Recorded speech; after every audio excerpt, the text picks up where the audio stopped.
Voilà, donc effectivement, pour moi, c'est également un plaisir de pouvoir parler d'une thématique qui tient à cœur à énormément de mes clients et des dirigeants de petites structures. En préambule, je dirais que en 2019, il y a eu plus ou moins 18 000 faillites. Ça fait 32 faillites par jour. D'après les informations qu'on a aujourd'hui, on s'attend quand même à une détérioration assez importante. On parle de 3-4 fois ce chiffre pour 2020 en fonction des impacts du Covid. L'objectif ici, ce n'est pas de dramatiser, mais plutôt de venir avec des solutions, de venir avec des réflexions, d'être positif. Plutôt que subir, c'est essayer d'anticiper et voir quelles sont les solutions disponibles aujourd'hui, justement pour sortir la tête de l'eau.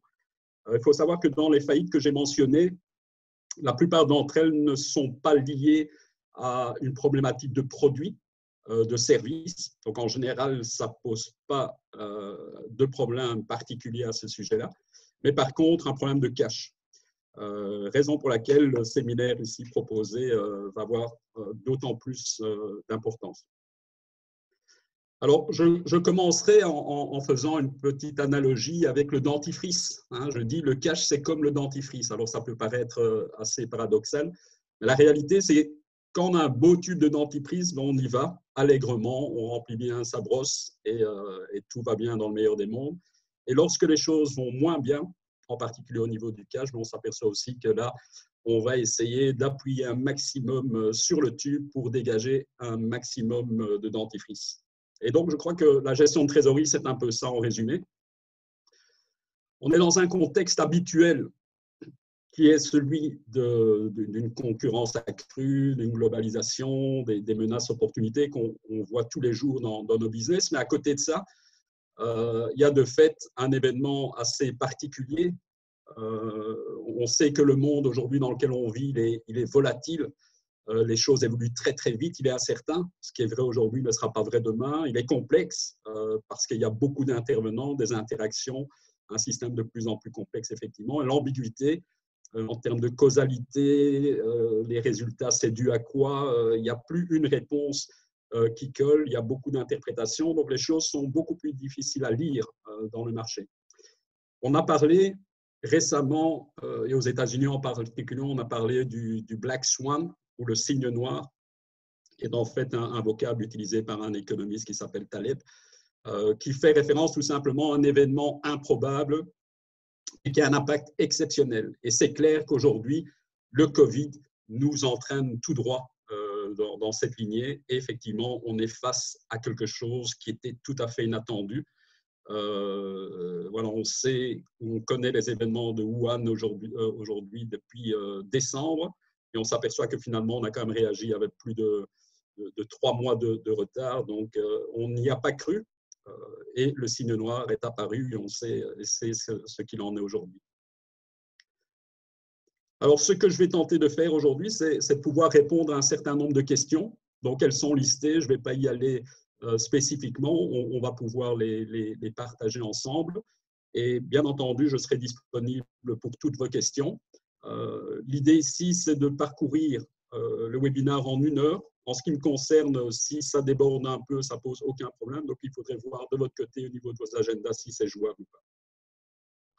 Alors, peut-être le premier point qui est en relation avec la mission de la trésorerie, juste garder à l'esprit que la gestion de trésorerie, c'est en réalité l'optimisation de l'équilibre entre la solvabilité.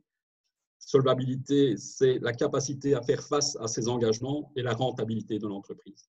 Et l'idée, bien entendu, c'est que cette trésorerie va vous permettre de développer votre business tout en minimisant les risques. Alors, comme on l'avait mis, je crois, dans la proposition d'invitation à ce webinaire, la trésorerie, c'est clairement l'oxygène de l'entreprise. Alors, les principes de base qui ne sont pas rocket science, il n'y a rien de particulier. C'est clair que la trésorerie va fluctuer en fonction des décaissements, des encaissements, des décalages entre les deux. On va avoir des trésoreries excédentaires, ce qui est bien entendu être très positif. On pourrait être à l'inverse à des situations déficitaires. Et l'idée, c'est vraiment de gérer les entrées-sorties de telle manière à pouvoir dégager un solde positif ou de tirer un minimum sur ces lignes de crédit si on en a. Alors, lorsqu'on parle de trésorerie, une des choses que je constate, c'est que toutes les sociétés ne sont pas égales devant cette problématique. Donc, il y a des boîtes, en particulier les plus grosses structures, qui vont avoir un département contrôle de gestion, trésorerie, etc., qui va leur permettre d'anticiper les événements, de les planifier, d'avoir une comptabilité prévisionnelle, d'avoir des budgets. Et on a d'autres, la plupart des petites structures, elles sont plutôt dans une vision, si pas au jour le jour, c'est quand même quelque chose qui s'en rapproche énormément. Alors, un des éléments en cash management, en trésorerie, qui est essentiel, c'est toute la partie prévisionnelle. C'est avoir les outils indispensables justement pour établir les choses qui vont se produire dans un avenir relativement proche. Alors, on peut vous dire, voilà, ma trésorerie, elle est bonne à un moment T, mais c'est clair que ce n'est pas suffisant. J'ai eu l'occasion d'accompagner une structure et lorsque je parlais aux dirigeants, ils me répétaient oui, mais ma trésorerie, elle est bonne. Ma trésorerie, elle est bonne. J'expliquais que, OK, il y avait de l'argent sur le compte bancaire, mais dans quelques jours, quelques semaines, ça allait se détériorer de manière fondamentale. Et là-dessus, on me répétait oui, mais mon comptable m'a dit que. Alors, le comptable, il fait un travail remarquable. Il a pas mal de chats à fouetter, en particulier tout ce qui est législation TVA, comptes annuels, fiscales et autres. Ce n'est pas lui qui va gérer votre société. Ça, c'est une certitude, même si quelquefois on a tendance à croire le contraire. Donc, il est important d'avoir l'outil par excellence de gestion de trésorerie, qui est le tableau de suivi trésorerie, dans lequel on va anticiper les mouvements, les encaissements, décaissements, et justement pour déterminer si on est déficitaire ou positif par rapport à ces liquidités. Alors, une fois qu'on a une vue qui est beaucoup plus claire, c'est clair aussi qu'on va pouvoir définir quel genre de stratégie on va mettre en place ou quelle décision on va prendre. Si on est déficitaire, clairement, il va falloir trouver des financements. Si, à contrario, on est positif, on va pouvoir avoir le luxe de placer cet argent éventuellement. Alors, peut-être revenir un instant sur le tableau prévisionnel, les flux de trésorerie. Alors, dans ce tableau, et je vous en montrerai un exemple tout à l'heure, on va tenter de visualiser les mouvements, les flux de trésorerie, les encaissements, décaissements. On va y travailler. Alors, en règle générale, on travaille au mois, puis on revient à la semaine et en fonction des difficultés, on pourrait travailler au jour le jour, de telle manière à avoir une vision particulièrement claire de sa situation. Ce que je constate en général, c'est que la trésorerie ne semble pas être un facteur prépondérant dans les entreprises. Pas dans le fait qu'elle joue un rôle énorme, mais plutôt dans sa gestion. Le dirigeant d'entreprise recherche véritablement à trouver de nouveaux marchés, de nouveaux clients, donc il est plus dans une optique prospection, conversion, réalisation des ventes, etc. Et ne pense pas nécessairement à sa trésorerie en partant du principe que des ventes, automatiquement, c'est bon pour le business. On sait que ce n'est pas nécessairement vrai, et en particulier les ventes qui ne sont jamais encaissées. L'autre élément qui sera important au niveau de la gestion de trésorerie, c'est tout ce qui tourne au niveau de la gestion des besoins en fonds de roulement, et j'en parlerai dans quelques instants également. Alors, ceci est un exemple de plan de trésorerie dans lequel vous allez voir en 1 le solde en début de mois, les encaissements attendus. Donc, dans les encaissements, on va retrouver tout ce qui est en relation avec la facturation. Il y a des encaissements qui n'ont rien à voir avec l'exploitation en tant que telle. Donc, on pourrait avoir des comptes courants gérants pour venir suppléer à des manques de trésorerie. Il peut y avoir des augmentations de capital pour renforcer les fonds de roulement. Je reviendrai sur ces notions par la suite. Et à côté de ça, vous avez tous les décaissements. Alors, il y a des décaissements qui sont de nature fixe. Tous les mois, vous avez des loyers, des assurances peut-être une fois par an, etc. Et puis, vous allez avoir des éléments variables qui dépendront de votre activité. Mais tout ça, c'est important également de pouvoir les identifier et les remettre dans leur contexte du plan de trésorerie. Alors, ce qui est super important, à mon sens, c'est que le plan de trésorerie soit revu de manière beaucoup plus fréquente lorsqu'on est sous pression. Donc, c'est clair que si vous avez 100 000 euros devant vous et que chaque mois vous dépensez 10 000, ben vous avez le temps de voir venir. Si vous faites une prévision au mois, ça suffira. Mais si vous êtes à 100 000 euros, mais que tous les mois vous devez sortir 200 000, vous risquez d'avoir un petit souci. Donc, la fréquence est importante. Alors ici, on voit dans l'exemple que les premiers mois de l'année, on est déficitaire, mais par contre, le 3e au 6e mois, on est favorable, et fin d'année également. Donc, on peut avoir dans chaque business une saisonnalité qu'il faudra prendre en considération. Alors, lorsqu'on parle des flux entrants, une des caractéristiques, c'est le caractère aléatoire. Donc, on sait qu'il va y avoir des encaissements, donc on sait que les clients vont payer. C'est important de connaître justement leur attitude, leur comportement de paiement, mais il n'y a pas de certitude. Alors, il va y avoir des éléments qui sont bien entendu plus certains. Donc, si vous avez des placements, si vous avez des dividendes ou des loyers, c'est clair que ce sera plus clair. Mais en règle générale, il y a ce caractère aléatoire. Justement, vu qu'il y a ce caractère aléatoire, les conseils que je peux donner, c'est avoir une marge de sécurité. Donc, ce qui va aller mal, c'est la fameuse loi de Murphy. Comportement des clients au niveau des paiements. Surveiller les clients qui ne payent pas à temps. Donc, historiquement, voir un peu ce comportement et faire attention à cela de telle manière à le relancer plus rapidement. La saisonnalité dont j'ai parlé et l'impact Covid-19. Parce qu'on parlera tout à l'heure de reports éventuels, il est clair que si vous demandez des reports à vos fournisseurs, il est probable que vos clients vous demandent également des largesses au niveau des délais de paiement, etc. À côté de ça, vous avez les flux sortants. Les flux sortants, par définition, ils sont beaucoup plus contrôlables, tout simplement parce que c'est vous qui décidez de mettre en paiement ou pas. Alors, il y a certains éléments qui vont jouer. Par rapport à l'administration fiscale, on a certainement moins de latitude. Si la TVA doit être payée pour le 20 du mois, suivant l'entrée de la déclaration, il est clair qu'il va falloir payer à temps, soit faire face à des indemnités, des pénalités de retard. Mais en règle générale, on a plus de latitude et surtout, on sait qui on paye, quand on paye, etc. Donc, le caractère contrôlable est beaucoup plus mis en avant ici. Alors, on va retrouver dans les flux sortants tout ce qui est en relation avec le cycle d'exploitation, les fournisseurs, tout ce qui est en relation avec les rémunérations, si vous avez des employés, les impôts, NSS, TVA, etc. J'en reparlerai tout à l'heure par rapport à des mesures gouvernementales qui ont été prises, etc., etc. Donc, les conseils à ce niveau-ci, c'est que je constate également que la comptabilité n'est pas une priorité dans les petites structures. Donc, j'ai parlé du comptable tout à l'heure, qui fait un boulot remarquable. La réalité, c'est que la compta n'est pas mise à jour de manière régulière, même si la loi le demande. Dans la réalité, la compta, c'est une seconde priorité, ou du moins, c'est un mal nécessaire. C'est plutôt perçu comme ça. Pour avoir une capacité à générer un flux de trésorerie visible et sur lesquels on peut travailler, il faut que cette comptabilité soit quand même tenue à jour et qu'on voit clair au niveau des encaissements, des décaissements.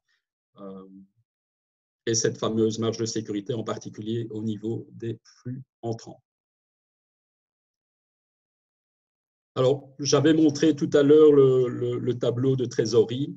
On partait du solde, les encaissements, les décaissements, qui permettent de déterminer quel est le solde de trésorerie, qu'il soit excédentaire ou déficitaire, avec cet objectif de prendre une action, investir ou emprunter, et l'opportunité, bien entendu, de travailler sur la gestion du besoin en fonds de roulement comme réaction, justement, à cette situation de cash. Alors, je parlerai avec vous un instant des raisons qui dégradent la trésorerie en temps de crise. Alors, je dis bien en temps de crise parce qu'il y a des éléments qui, en temps normaux, je dirais, vont également dégrader la trésorerie, dont je ne parle pas ici. La première chose, mais ça c'est typique dans des petites structures, hein, j'ai parlé de coiffeur tout à l'heure, le coiffeur, il n'aura pas de problème d'aller prendre quelques euros dans sa caisse et de dire je rembourse plus tard, c'est ma caisse, donc c'est à moi. Et donc on fait un peu la confusion entre patrimoine privé et patrimoine professionnel, mais surtout entre la trésorerie et le profit. Donc ce qui rentre en caisse, c'est clair, quand je facture, je dois proactivement réfléchir à la TVA, je dois proactivement penser aux impôts que je devrais payer, etc. Donc, trésorerie n'égale pas profit. Alors, l'autre élément, souvent, on rencontre dans des petites structures, et en particulier avec le nouveau code des sociétés, et qu'on peut en fait démarrer une société avec quasi rien. De par le passé, on était souvent pour ce qu'on appelait les SPRL, aujourd'hui SRL, à des montants de 6 200 €. Donc, la question est, qu'est-ce qu'on peut faire avec 6 200 €? Donc, on voit qu'un des problèmes majeurs au niveau du dirigeant de petites structures, c'est le manque de fonds propres, manque de fonds de roulement. Donc, ici, on parle plus de capitaux à long terme, des capitaux dits permanents, et aussi l'inadéquation au niveau du timing des financements. Donc, on voit des financements qui sont pris à court terme pour des projets à long terme. Donc ça peut être particulièrement dangereux lorsqu'il n'y a pas cette adéquation entre les moyens de financement et la manière dont on va les utiliser. Alors, d'autres raisons qui dégradent la trésorerie en temps de crise, c'est ce qu'on vit à plein aujourd'hui, c'est la baisse de l'activité. Alors, une baisse d'activité, OK, mais comment on va pouvoir réduire ces dépenses? Alors, on sait qu'il y a des frais qui sont variables et qui sont directement liés à l'activité, donc cela devrait disparaître, en particulier lorsqu'on a des mesures type chômage économique, etc. Mais la surcapacité, si vous avez des outils de production, etc., ces outils vont être en surcapacité par rapport aux besoins. Donc, ça va générer mécaniquement une problématique au niveau des besoins en fonds de roulement. La rentabilité a un impact direct, mais relativement avec un effet de retard. Donc, si demain j'ai des stocks à 100 et que je ne peux pas les vendre à 120, ça ne va pas avoir un impact énorme, même si je les vends à 110 ou je les vends à 100. Mais par contre, à terme, l'incapacité d'autofinancement va avoir un impact sur mon fonds de roulement. Et j'en parlerai tout à l'heure. Les mauvais payeurs, c'est clair que si vous avez un client qui ne paye pas, si vous avez des clients qui ne payent pas, ça peut poser de graves problèmes. J'ai eu l'occasion d'aider une société dans la sécurité qui était une petite structure qui faisait un peu moins d'1 million de chiffre d'affaires, qui avait des créances en compte de près de 300 000 €. Ça veut dire que c'est de l'argent qui dort.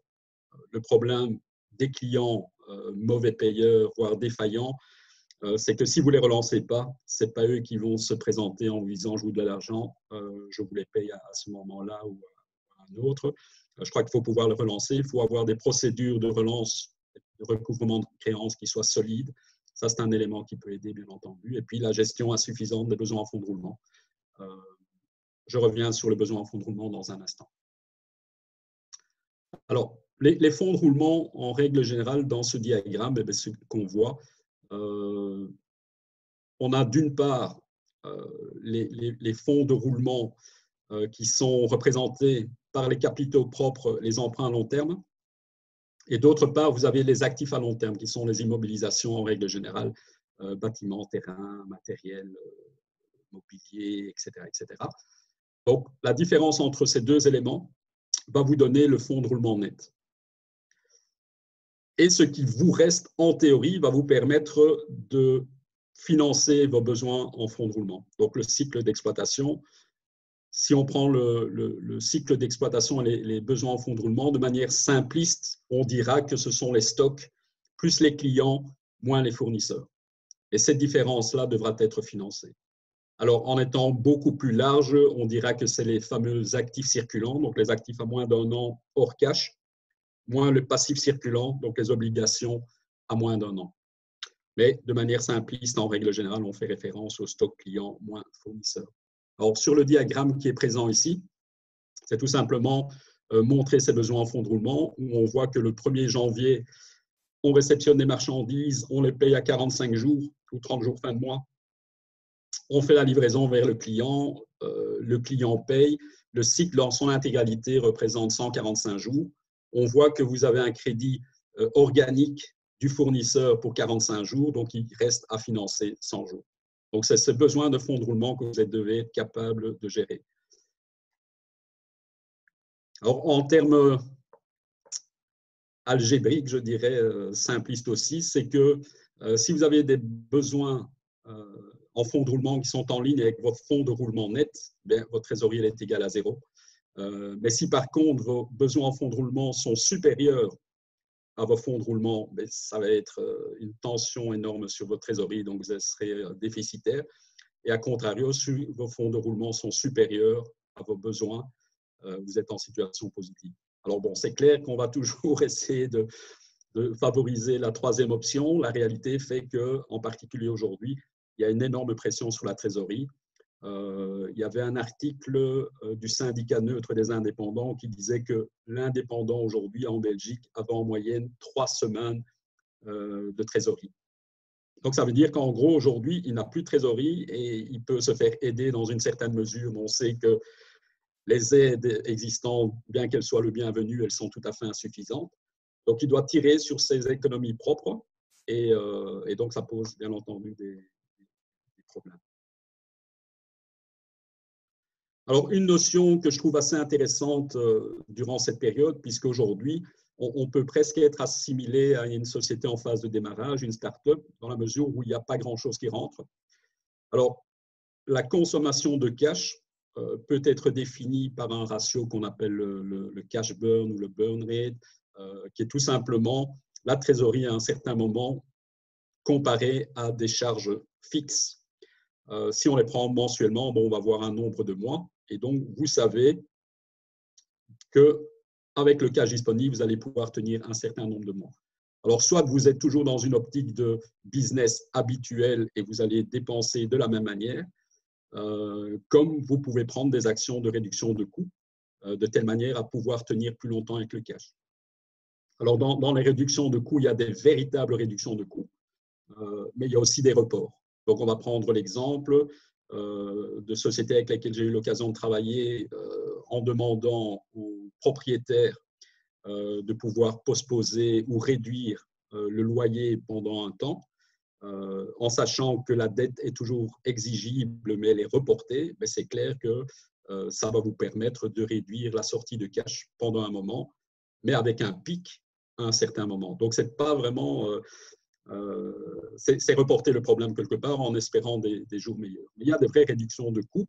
À partir du moment où on a une idée claire de ces dépenses, on peut commencer à analyser les postes clés et se poser la question, est-ce que c'est quelque chose d'essentiel à l'activité ou c'est quelque chose que je peux postposer ou résilier tout simplement.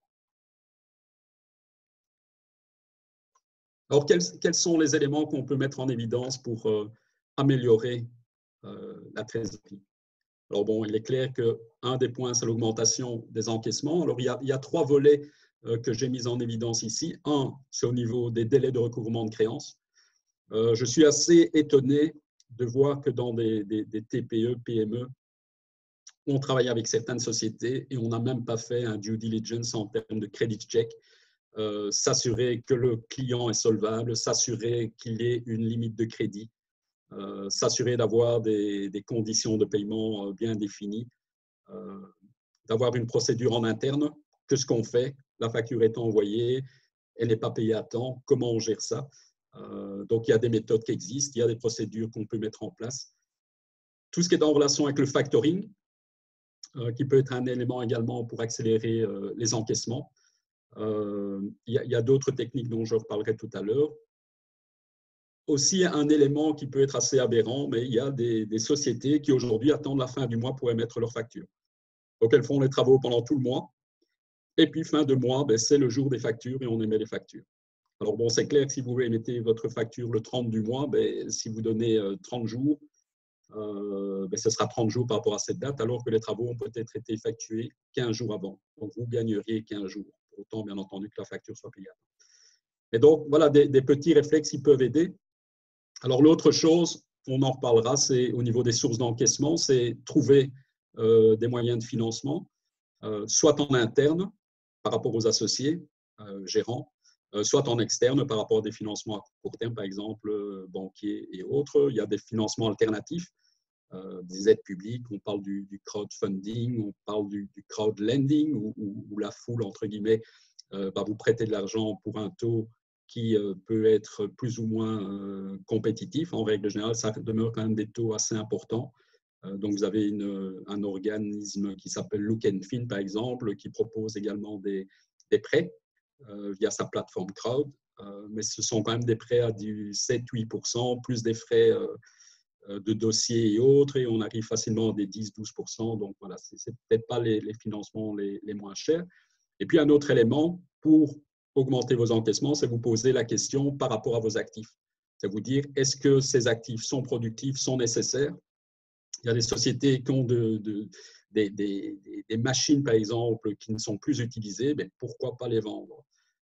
Des stocks qui sont obsolètes ou qui ne sont plus utilisés, qui ont encore une valeur marchande, mais pourquoi pas les vendre? Donc, se poser également cette question-là pour justement améliorer votre trésorerie. Alors, l'autre pendant, c'est bien entendu les décaissements. Alors, autant dans un premier cas, on essaye d'accélérer les encaissements, donc retourner vers les clients pour obtenir des paiements plus rapides ou faire un suivi de recouvrement de créances plus adapté. Mais dans l'autre cas, c'est plutôt essayer de négocier des conditions de paiement plus longues. Donc ça, c'est des possibilités, j'en parlerai au niveau de la négociation, comment faire. Réduire les dépenses, j'en ai discuté tout à l'heure. Renégocier avec les fournisseurs, c'est une chose. Renégocier avec les banquiers, si on est dans une position qui le permet. On n'est pas toujours dans une position de force par rapport à ça. La cartographie des dépenses, indispensable, utile, nice to have, c'est important parce que vous allez pouvoir couper là où ça fait le moins mal et prioriser cette réduction des coûts.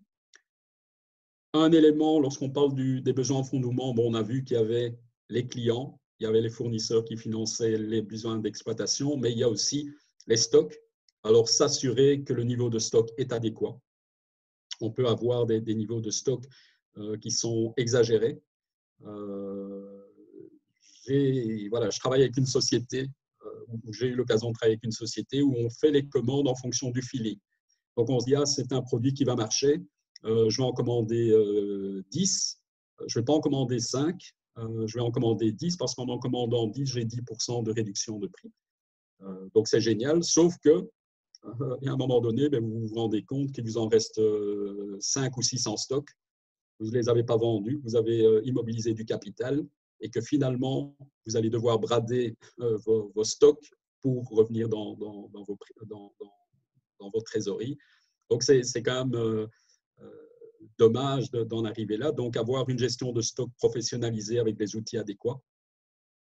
Favoriser les stocks en consignation. Donc, l'idée du stock en consignation, c'est que vous n'en êtes pas propriétaire tant que la vente n'a pas été réalisée. C'est votre fournisseur qui demeure en charge des stocks. Donc, ça vous permet d'éviter de devoir sortir du cash à un moment donné et de devoir le financer alors même que les stocks n'ont pas été vendus.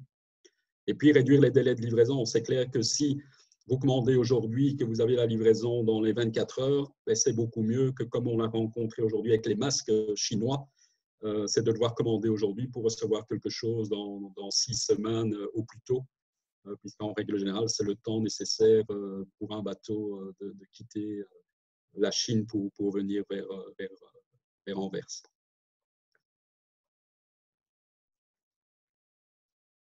Alors, en parlant des clients, une chose qui apparaît dans quelques négociations que ce soit, tout est une question de confiance, tout est une question de relation à long terme.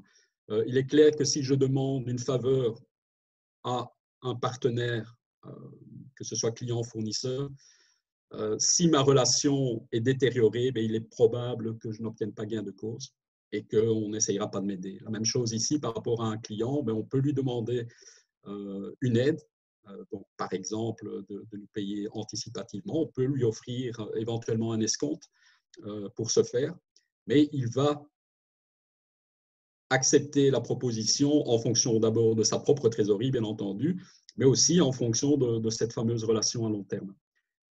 J'ai parlé des factures, les émettre à temps.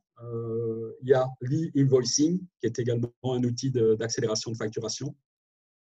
Les litiges, on sait que si le client ne paye pas, il va invoquer un certain nombre de choses. La première raison qui est invoquée lorsqu'un client ne paye pas, c'est qu'il n'a pas reçu la facture. Donc, dans votre procédure de recouvrement de créances, pensez à inclure un petit rappel, juste s'assurer que le client a bien reçu la facture de telle manière à ce qu'il ne puisse pas la mettre en évidence ou dire ou invoquer une raison qui est peut-être fausse. Les litiges, si ce n'est pas payé, s'il y a un litige, le solutionner le plus vite possible, même si vous devez faire une certaine concession. Le factoring bancaire est une option. Le problème du factoring bancaire, c'est que, bon, en règle générale, on va vous demander le portefeuille client dans son intégralité. On va vous accorder un taux relativement faible. Donc ça, c'est positif par contre. Il y a d'autres entreprises du genre Edebex, Qualabooks qui, eux, ou elles plutôt, vont favoriser le financement individuel de créances. Donc, elles ne vont pas vous demander le portefeuille dans l'intégralité, mais tout simplement vous dire, au cas par cas, vous décidez quelles sont les factures que vous voulez mettre en factoring. Donc, c'est une option qui est pas mal. Le point négatif, c'est qu'en règle générale, les taux d'intérêt sont très élevés. Donc, quand je parle d'intérêt très élevé, on peut s'imaginer aujourd'hui des taux bancaires sur du factoring peut-être 2 à 3%. Certains clients peuvent bénéficier de taux inférieurs comme d'autres de taux supérieurs, mais bon, on sera dans cette fourchette-là. Des boîtes comme Edebex ou Qualabooks vont travailler plus avec des taux proches des 3%. Alors, c'est des 3% non pas annuels, mais 3% sur une base de facture. Donc, si vous dites j'ai 30 jours de délai de paiement, mais que je récupère mes fonds dans les 48 heures, eh bien, c'est quasiment du 3% pour 30 jours. Donc, c'est quasi du 36% sur une base annuelle. Donc, ce sont des taux qui sont très élevés. Alors, au niveau des besoins en fonds de roulement, la question se pose au niveau des stocks. Comment fait-on pour réduire les stocks?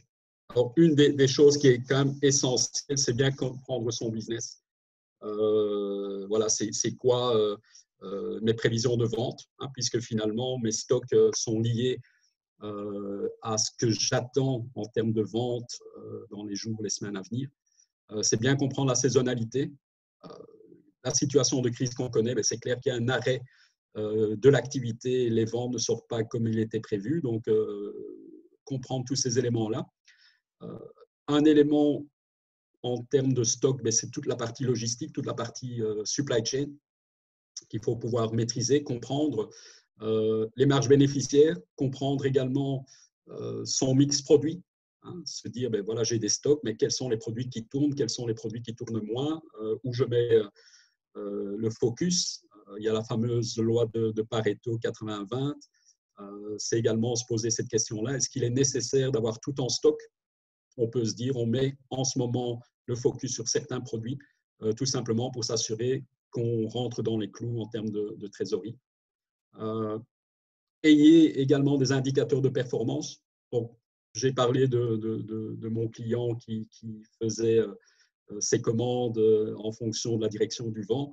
Et je crois qu'il est important d'avoir des indicateurs objectifs, en particulier rotation de stock, mais aussi le taux de service, de se poser la question, mais quand on me passe une commande, et combien de temps il faut pour pouvoir la remplir? Est-ce que je remplis les demandes des clients, etc. Donc, voilà, ce sont deux indicateurs qui est intéressant d'avoir. Il y en a d'autres, bien entendu, mais ces deux-là sont quand même assez essentiels.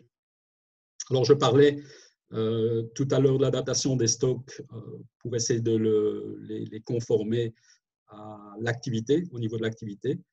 J'ai parlé des stocks de consignation, mais aussi les délais de livraison. Donc, peut-être que c'est le moment de privilégier les circuits courts, le commerce de proximité, etc. Donc, ce sont des nouvelles émergences qui peuvent être des atouts pour le futur. Mais pour vous également, en termes de stockage, c'est vous dire, je préfère payer un peu plus cher à quelqu'un qui habite ou qui a son entreprise à 100 km plutôt que quelqu'un qui a son entreprise à des milliers de kilomètres de mon exploitation. Les références clés, j'ai parlé de Pareto.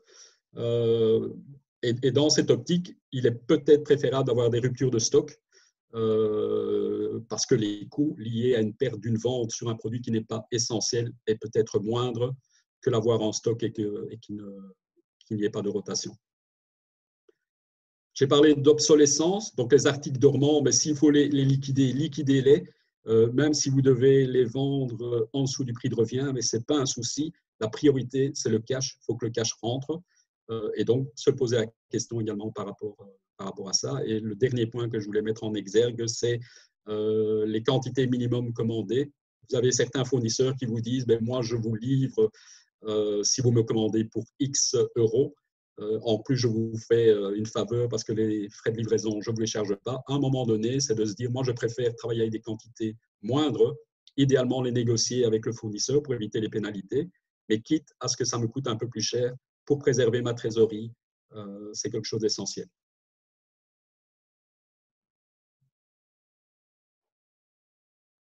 Alors, on a parlé des clients. Au niveau des fournisseurs, je crois que la relation qu'on peut avoir, le rapport de force qu'on peut avoir vont être essentiels pour conclure un accord. Donc, la première chose, c'est que lorsqu'on regarde les relations avec un fournisseur, on sait très bien qu'il y a des relations stratégiques qui sont plus dans une optique long terme ou opportunistes, où là, on est vraiment dans du court terme. Alors, la manière de négocier dans du court terme et du long terme sont très différentes.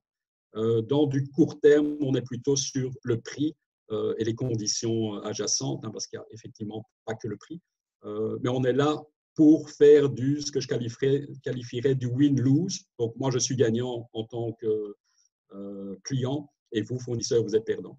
Dans une optique opportuniste, on est plutôt dans cette confrontation-là. Lorsqu'on est dans du stratégique, on pense vraiment à la relation de long terme, qui est celle à privilégier encore une fois, qui est plus dans une optique aussi de win-win. Donc, est-ce qu'on est dans du partenariat? Est-ce qu'on est dans la confrontation?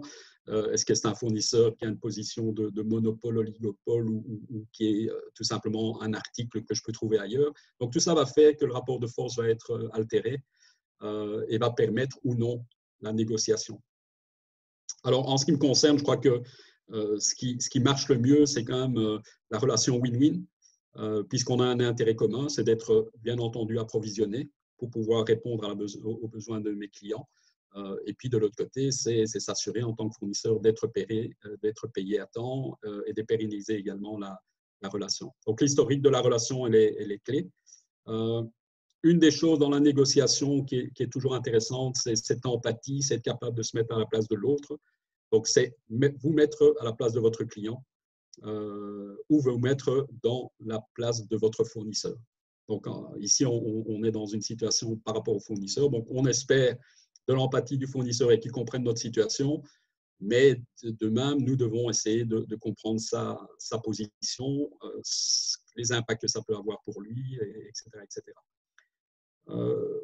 L'autre caractéristique d'une négociation win-win, c'est bien entendu la bonne foi.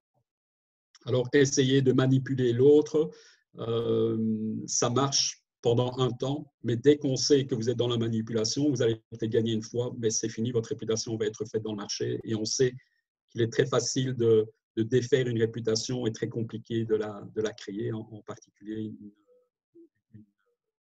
une qui est positive. Alors, on peut se dire, ben voilà, j'ai des dettes par rapport à mon fournisseur, j'en ai rien à faire, il m'attaque en justice, on verra bien. C'est clair que on dit souvent le fameux adage, mieux vaut un mauvais accord qu'un bon procès. Je crois qu'il faut garder ça à l'esprit. L'idée, ce n'est pas rentrer dans la confrontation, c'est certainement éviter la faillite, même si aujourd'hui on entend que le gouvernement va probablement mettre en place des règles pour éviter ces faillites en domino. Et in fine, on est peut-être condamné à s'entendre. On a des intérêts communs. Si la relation est suffisamment bonne, mais on va essayer de trouver un accord. Alors, au niveau des mesures qui ont été prises, on sait qu'il y a des reports de charges qui ont été définis par le gouvernement, en particulier au niveau du ministère des Finances, avec la possibilité de postposer le précompte professionnel, TVA. Ici, la TVA, par exemple, du premier trimestre, au lieu que ce soit payé le 20 avril, c'est postposé à juin. Idem au niveau de l'impôt des personnes physiques, sociétés, etc. Donc, il y a des mesures qui sont prises. Il y a d'autres mesures qui sont prises aussi. C'est pouvoir, par exemple, rembourser des crédits sans indemnité. Alors là, malheureusement, ça dépend vraiment du cas par cas. C'est à négocier. Et puis, il y a des mesures qui sont prises également en termes de nouveaux crédits, avec un régime de garantie, etc., sur des montants qui vont de 10 000 à plusieurs millions, 10 000 euros à plusieurs millions d'euros. Donc, voilà, il y a des choses qui existent. Ces points-là sont disponibles sur les sites du ministère des Affaires, des Finances, pardon. Il y a d'autres sites qui sont également très intéressants, j'en parlerai dans un instant. Alors, par rapport justement au report d'échéance, lorsque vous allez discuter avec votre banquier, c'est clair aujourd'hui, les banques sont au courant de la situation du Covid. Je crois qu'il faudrait vivre dans un abri nucléaire pour ne pas en être conscient. La relation, elle doit exister, elle doit être positive. Ce que je constate aujourd'hui au niveau du Covid, c'est qu'il y a des sociétés qui ont toujours été mal gérées, qui ne vont pas nécessairement bien et qui attribuent leur performance ou manque de performance au Covid.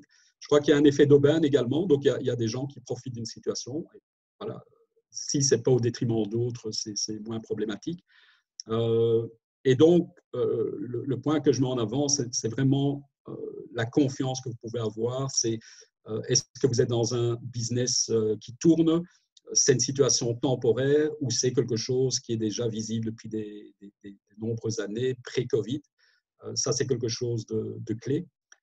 L'autre élément en termes de négociation avec un banquier, si vous venez chez votre banquier, vous lui dites, voilà, j'ai besoin de 10 000 euros, et si vous n'avez rien pour confirmer ce montant, le valider, de bien montrer que vous avez fait votre devoir, vous savez exactement pourquoi et quel genre d'action vous prenez, ça va être plus difficile d'obtenir une aide par rapport à ça. La communication, tout à l'heure, j'ai parlé du burn rate, la consommation de cash, etc. L'avantage de connaître l'évolution de sa trésorerie, c'est qu'on va pouvoir anticiper plutôt que subir. Et donc, on va pouvoir aller voir son banquier à temps et pas attendre vraiment d'être dans la mouise totale avant de réagir. Donc, voir qu'on a un plan de trésorerie, qu'il est suivi, ça va donner également de la confiance. Et surtout, le dernier point, c'est l'effort propre, c'est de se poser la question, mais je demande quelque chose à mon banquier, mais qu'est-ce que moi je peux faire de mon côté? Quel genre d'effort propre je peux mettre en place? Est-ce qu'il y a des sûretés que je peux donner pour garantir l'opération ou pas? Quel genre de plan B j'ai? Tout ça va démontrer la capacité à réagir par rapport à un événement imprévisible et montrer que vous êtes digne de confiance et qu'on peut vous prêter cet argent. Alors, pour le banquier, les facteurs qui vont être importants, c'est clair que le secteur d'activité, c'est un point important. On sait que l'Horeca, j'ai parlé des faillites tout à l'heure, 11 817 faillites en 2019. Dans ces faillites, il y a un secteur qui est surreprésenté, qui est l'Horeca. Donc, il y a des secteurs qui sont plus compliqués que d'autres. La réputation du client, la relation bancaire, elle est bonne, elle est moins bonne. Bien comprendre le crédit, à quoi il va servir. Quand il est nécessaire, voir qu'est-ce qui va être financé en fonds propres, qu'est-ce qui va être financé via des fonds externes. Donc, en règle générale, pour des petites structures, on va demander entre 25 et 30% de contribution personnelle, ou quand j'ai personnel, soit société, mais le banquier ne va pas financer 100% de l'opération. Avoir un plan financier solide, réaliste. On a souvent tendance à être très optimiste dans nos plans financiers, donc le faire valider par quelqu'un d'externe qui est beaucoup plus objectif, ça peut être une option. S'assurer qu'on ait la capacité d'autofinancement pour justement le remboursement du principal et de la dette. Avoir aussi une bonne compréhension des ratios financiers. Donc, pour ce faire, votre comptable peut vous aider. Donc, les ratios financiers, ce sont des rapports entre des masses au niveau des comptes de résultats et au niveau des bilans qui sont déposés à la Banque nationale, par exemple. Donc, ça va vous permettre de définir si vous avez une position plus forte ou moins forte par rapport à vos obligations à court terme. Les garanties, voilà, j'en ai parlé, c'est quoi l'effort personnel, mais qu'est-ce que vous pouvez amener en termes de sûreté.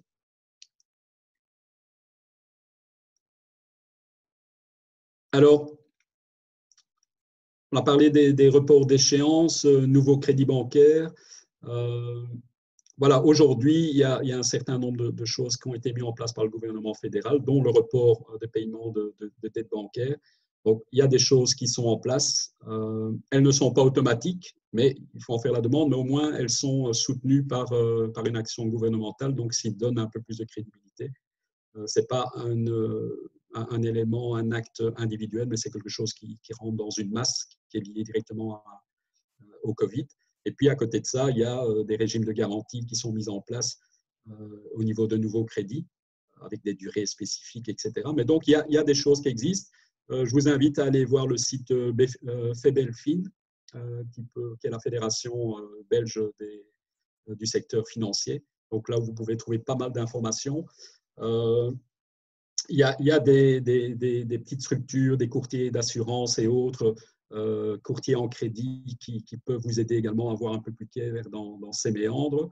Donc, il y a pas mal d'informations aujourd'hui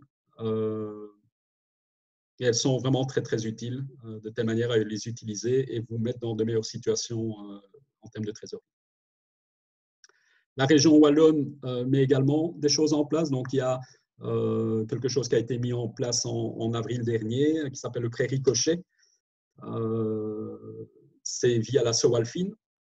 Alors là, ça permet justement aux petites entreprises d'aller chercher du crédit bancaire à des conditions favorables. Donc, vous allez avoir la Sowalfin qui va garantir le prêt à concurrence de 75% et en plus va vous aider sur un maximum de 15 000 € en vous prêtant de manière subordonnée des montants avec un taux zéro. Donc, le banquier va être quand même déjà plus sécurisé, savoir qu'il y a la Sowalfin derrière. Le seul hic, c'est que les montants sont relativement limités puisqu'on parle d'un maximum de 45 000 €. J'ai mis la source ici, Sowalfin. Si vous allez sur le site de la Sowalfin, vous allez avoir les détails. Si vous allez sur le site du 1890, donc 1890.be, vous allez également obtenir pas mal d'informations par rapport à ce point-là, mais également à d'autres aides mises en place dans le cadre du Covid. Alors, j'arrive quasi à la fin. Je crois qu'il a été indiqué en préambule que l'oxygène de l'entreprise est formé justement par cette trésorerie. Donc, comment peut-on augmenter ce ballon d'oxygène? Une des choses claires et nettes, c'est qu'il faut anticiper, il ne faut pas subir les choses, il faut prendre le contrôle de sa trésorerie. Il ne faut pas piloter à vue. Donc, on sait, Michel Bélis ne contredira pas, on parle souvent du dirigeant qui a le nez dans le guidon. Mais pour sa trésorerie, il la pilote également de cette manière-là. Donc, en gros, c'est du pilotage à vue. Il faut absolument sortir de là, utiliser les outils, comprendre ses comptes financiers. Une des choses qui manque, je parlais des plus grosses structures, elles ont des comptabilités prévisionnelles, elles ont des budgets, des forecasts, des strategic planning ou des plans stratégiques et autres. Donc, elles ont une visibilité que les petites structures n'ont pas. Il faut absolument mettre en place une comptabilité prévisionnelle. Ça ne doit pas être quelque chose de complexe, pas être dans le micro-détail, mais certainement avoir quelque chose de simplifié qui vous donne une idée sur ce que vous pouvez attendre dans les semaines, les mois à venir, en particulier quels sont les impacts du Covid sur votre activité. J'ai parlé des tableaux de trésorerie, il faut absolument en avoir un. L'avoir de manière très rapprochée pour des situations de trésorerie déficitaires, et si vous avez les moyens, vous pouvez le faire un peu plus tard ou à des niveaux plus longs. Mais la gestion de trésorerie passe par un tableau dont j'ai parlé tout à l'heure. Et puis, c'est le ballon d'oxygène. Et si vous arrivez à travailler sur vos besoins en fonds de roulement, si vous arrivez à les réduire en suivant les quelques pistes que j'ai eu l'occasion d'évoquer, ça va vous aider également à sortir plus d'argent de votre business, de devoir moins investir et donc d'augmenter quelque part votre capacité financière. Risques et opportunités. Alors, lorsqu'on parle de risques, en particulier une trésorerie défaillante, mais il ne faut pas uniquement se borner à la survie de l'entreprise, hein, puisqu'elle ne va pas pouvoir faire face à ses engagements. Il faut aussi se poser la question par rapport aux dirigeants. On sait que la plupart des dirigeants, lorsqu'ils ont démarré, ils avaient un peu une situation idyllique en tête. Je vais travailler moins, je vais gagner plus d'argent, j'aurai plus de temps pour ma famille, etc. La réalité est souvent très différente. Le fait d'être confronté à des problèmes de trésorerie fait que c'est une pression additionnelle au niveau du dirigeant parce qu'il devra peut-être se porter caution personnelle, peut-être hypothéquer un bien privé, mais psychologiquement, c'est quand même quelque chose de très, très, très dur avec des impacts familiaux qui peuvent être importants. Dans mon entourage, j'ai des séparations récentes par rapport justement à des problèmes de cash. On entend régulièrement des gens qui malheureusement se suicident parce qu'ils ne voient pas comment sortir la tête de l'eau. Donc il y a tellement de problèmes qui vont bien au-delà de la survie de l'entreprise. Et puis l'impact, bien entendu, sur les relations, qu'elles soient internes avec les employés, mais également par rapport à toutes les parties prenantes, que ce soit fournisseurs, clients, banques, sous-traitants, etc. Donc il y a vraiment des effets dominos qui vont, encore une fois, au-delà de l'entreprise en tant que telle. J'avais dit en démarrant qu'il fallait quand même rester positif. Alors, je vois quand même dans cette crise, et on sait qu'en temps de crise, il y a des gens qui se font de l'or en barre. Il y en a des gens, malheureusement, qui en payent un lourd tribut. Je crois que l'opportunité qu'on a aujourd'hui, c'est de bien comprendre son business et de s'adapter par rapport au marché. Une des choses que l'on ne fait pas suffisamment, je crois, on le fait en règle générale dans une revue stratégique, hein, le fameux SWOT, hein, où on analyse les forces, les faiblesses de l'entreprise, les menaces, les opportunités. Et je crois qu'il est indispensable de comprendre les vulnérabilités de l'entreprise. C'est quoi les faiblesses de l'entreprise, de telle manière à pouvoir y travailler, y remédier, et une fois qu'on sortira de crise, de pouvoir justement en profiter pour battre la concurrence, puisque quelque part, c'est ce qu'on fait tous les jours, c'est être plus fort que son concurrent. Réfléchir en termes de business model. Alors aujourd'hui, on voit, on est en webinaire, ça veut dire qu'on est dans du digital, mais on voit une émergence de tout ce qui est digital, voilà, que ce soit des consultations en ligne, que ce soit les formations, l'e-learning, l'e-commerce, bon, c'est clair que ça le vend en poupe, etc. Mais donc, c'est réfléchir à transformer son business et de se dire, il y a tout un pan qu'aujourd'hui je n'utilise pas. Est-ce que c'est le moment de pivoter? Est-ce que c'est l'opportunité de développer un nouveau créneau? On voit que le sanitaire a le vent en poupe aussi. On s'arrachait les masques chirurgicaux il y a encore quelques semaines. C'était des opportunités business. Maintenant, je ne dis pas qu'il faut profiter de la misère du monde, mais encore une fois, c'est voir avec des yeux neufs quelles sont les nouvelles opportunités du marché. C'est peut-être aussi l'opportunité de revoir votre organisation. Est-ce que vous avez la bonne organisation en place? Est-ce que vous avez les bonnes personnes en place? Parce que votre organisation, elle va dépendre des personnes et c'est ça qui va faire que votre business sera pérenne et profitable. Voir par rapport aux concurrents comment vous pouvez vous positionner, réactivité, proactivité, tout ce qui est en relation avec la chaîne de valeur. Voilà, j'entends régulièrement lorsque je pose des questions sur une chaîne de valeur, ah oui, mais on a toujours fait comme ça. Et je crois que c'est le moment de réfléchir et de se poser la question par rapport aux clients, est-ce que les différentes tâches, les différentes activités que j'ai dans ma chaîne de valeur apportent véritablement quelque chose, une plus-value à mon client? Si ce n'est pas le cas, se poser la question si ce n'est pas le temps de retirer cette activité de ce processus, parce que ça va faire économiser de l'argent. Et donc, c'est peut-être une opportunité soit d'augmenter ses marges, soit tout simplement d'être plus concurrentiel au niveau du prix de vente. Le sourcing, j'ai parlé de la proximité par rapport au prix, se dire c'est peut-être mieux d'avoir quelque chose de garanti qui se trouve à quelques kilomètres de chez moi plutôt que quelque chose qui est beaucoup moins cher mais qui vient de très loin. Alors, les nouvelles opportunités d'affaires, voilà, il y a certainement des produits, des services qui sont beaucoup plus pertinents post-Covid que ce que cela était précédemment.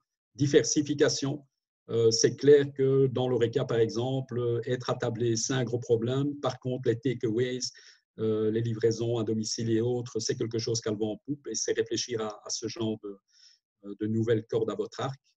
et pourquoi pas penser en termes d'intégration, consolidation, racheter une société, fusionner avec une société, donc plus des activités dites cession-acquisition. C'est peut-être l'occasion de penser à ça, d'être plus fort pour l'avenir. Voilà, ce sont des opportunités qui sont données grâce à ce qu'on connaît aujourd'hui.